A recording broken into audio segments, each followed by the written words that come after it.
Қазақтың зергерлік өнері ұлттық мәдениет тарихынан ерекше орын алады. Қазақ зергерлері әйелдердің сәндік әшекей заттарын негізінен түсті металдардан жасаған. Әсіресе күмістен соғылатын көптеген сәндік бұйымдар, сәукеле әшекейлері, сырға, шолпы, шекелік, алқа, өңіржиек, тұмарша, білезік, сақина, жүзік, белбеу және тағы да басқа заттар. Бұл заттар ертеден-ақ кең тараған. Тұмарша ою-өрнегі үшбұрыш болып келетін тылсым күші бар әрі сұлулық үшін тағылатын әшекей. Әдетте тұмар тіл көзден сақтау үшін тағылады.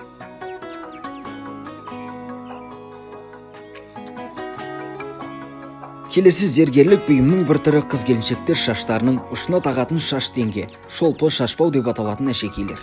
Шаштеңгелер мен шолпылар көп жағдайда әсем шиыршықталған күміс үзбе бауларға бекітілген 9 теңгеден тұрады. 9 қазақ ұғымында киелі сандарының бірі. Ол бір-бірімен ұзыннан ұзақ жалғасып шаштың ұшына дейін бірге өріледі.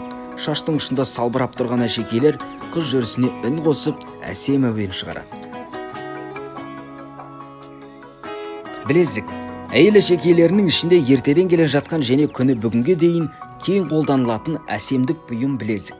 Білезік сыңар қолға да, қос қолға да тағыла береді. Оның бірнеше бөлшектен құрап та, сом темірден тұтас құйып та, жұмыр етіп те жасайды. Сондай-ақ ашпалы жаппалы түрде болады. Соған орай оларды сом білезік, жұмыр білезік, қарта білезік, қақпақ білезік, сағат білезік деп әртүрлі деп атайды.